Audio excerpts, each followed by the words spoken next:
Hello and welcome to Storyboard18, Musthafa. Hi, thank you. My first question to you is, as you launch, get into more segments, newer segments like dairy, and hire new people and create a big team. What are your immediate challenges? If you look at the ID products, the biggest proportion that we have is 100% free from any chemicals and preservatives, and we deal with highly perishable fresh food.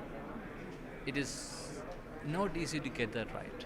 To getting the product right without adding chemicals and preservatives in the food is the biggest challenge, and there will be many shelf life. That's one aspect. And second thing, since our products are highly perishable, you need to have factory local to the market. Factory should be near to the market. Second, and third, to build a team who is aligned with this vision. You can get n number of people from the market who can come and give you GAN to improve profitability or business growth by adding chemicals and preservatives in the food.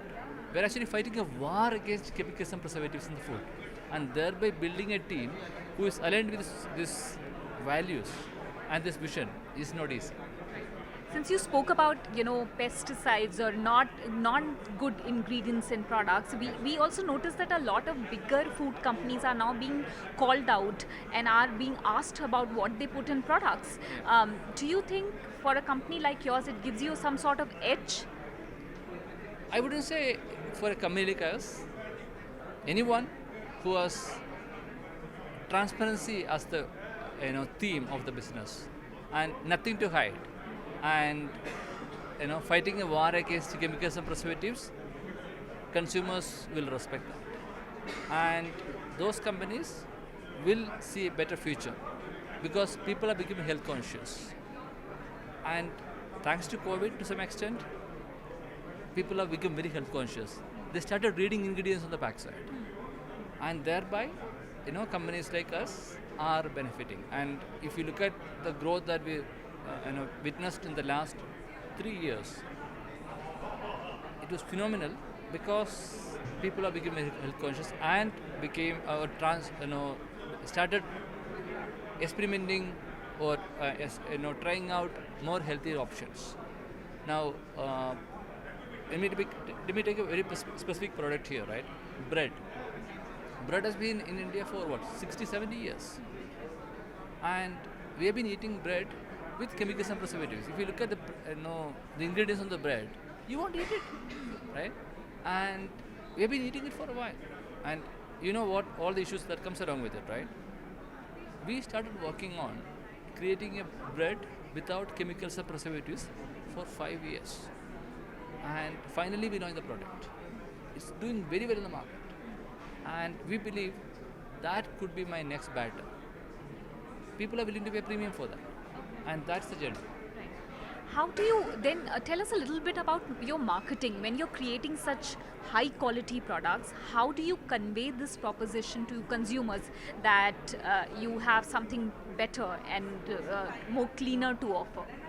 So I think consumers are willing to pay premium because they trust a brand. And over the last few years, that is what we try to create at ID. If it is ID, you can trust. It is ID, it should be clean. If it is ID, it should be healthy, right? So that's the proposition. That's the brand position that we try to create, and that's something that we genuinely believe. It is not a marketing claim.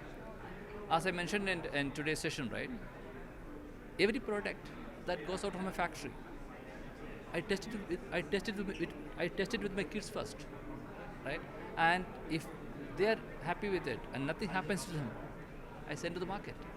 And that's the confidence as CEO I have on my product, and thereby my customers trust these products. Mustafa, do you work? What are your thoughts on food? Influencers, people who are talking about food online on digital platforms. Sometimes, obviously, calling out bigger companies as well for using certain ingredients which might not be very healthy for consumers. Do you support that, or do you see ID Fresh also actively working with such influencers? We don't work with those influencers, and I don't know specifically which influencer you're talking about here, but one thing that I've noticed is, being an entrepreneur, I might get attacked tomorrow for something which is not part of my product, right? Somebody can create. So I don't want to just, come to a conclusion based on what an influencer says me.